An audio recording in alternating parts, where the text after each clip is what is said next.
खबरों में आगे बढ़ते हैं। आरजेडी नेता मीसा भारती का विवादित बयान, जनता ने मौका दिया तो पीएम जेल जाएंगे, ये कहना मीसा भारती का। पीएम से लेकर बीजेपी के सभी नेता जेल जाएंगे।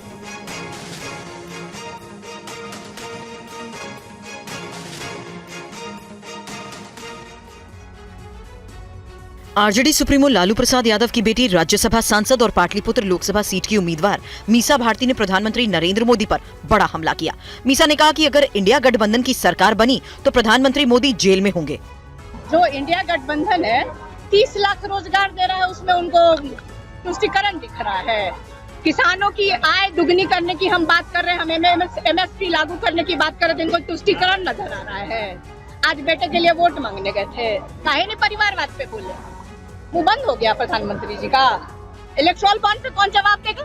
जब आते हैं वो हमारे परिवार पे आरोप लगाते हैं भ्रष्टाचार का। जानते हैं कितना बड़ा भ्रष्टाचार है। अगर देश की जनता ने कहीं हमें मौका दे दिया इंडिया गठबंधन को, प्रधानमंत्री से लेकर के जितने भी भाजपा नेता हैं जेल के अंदर बंद होंगे। दरअसल ताजा चुनावी बयार में लालू राबड़ी राज के भ्रष्टाचार और परिवार का मुद्दा काफी गर्म है और बीजेपी नेताओं के साथ ही सीएम नीतीश कुमार भी हर भाषण में बिहार में लालू राज की चर्चा करना नहीं भूलते।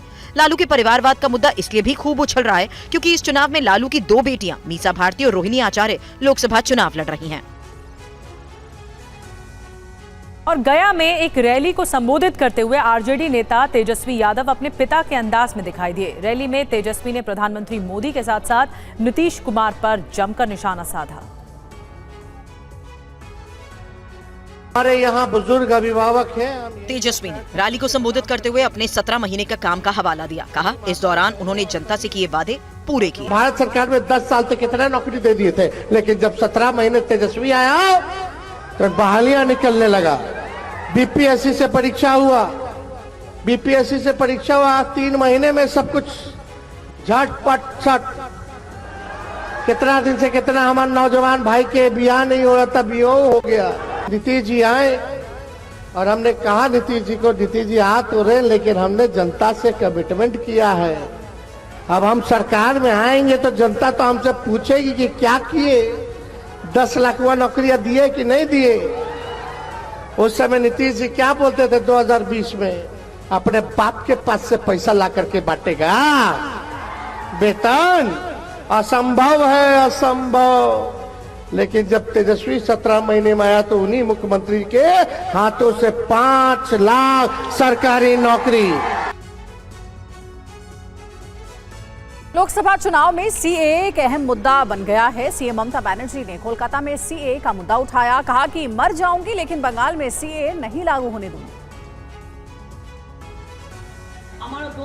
ममता बनर्जी कोलकाता में आयोजित ईद मिलन समारोह में शामिल हुई। उन्होंने लोगों को ईद की मुबारकबाद दी। ममता बनर्जी ने कहा कि ये खुशियों की ईद है, ये ताकत देने की ईद है। इस मौके पर ममता बनर्जी ने कहा कि वो देश के लिए खून बहाने को तैयार हैं, लेकिन देश में अत्याचार बर्दाश्त नहीं करेंगी। ममता ने कहा कि मैं सभी धर्मों में सद्भाव चाहती हूँ। ममता बनर्जी ने सीएए और एनआरसी को लेकर कहा कि मैं मर जाऊंगी लेकिन बंगाल में सीएए और एनआरसी लागू नहीं होने दूंगी। আপনাদের জীবন, no NRC, no CAB, no uniform civil code, সব মানুষের অধিকার তার নিজস্ব অধিকার, নিজস্ব অধিকারের মতো থাকবে। कोई दंगा करने अगर आते हैं आप चुपचाप रहो, माथा ठंडा रहो, बिल्कुल आप रहे कुल, हम रहेगा कुल। उसको दंगा फसाद का चक्रांत हम नहीं करने देंगे। एक चॉकलेट बम भी बंद फटते हैं, एनआईए को भेज देता है, सबको अरेस्ट कर दो। सबको अरेस्ट करते करते तुम्हारा देश ही सुन्ना हो जाएगा।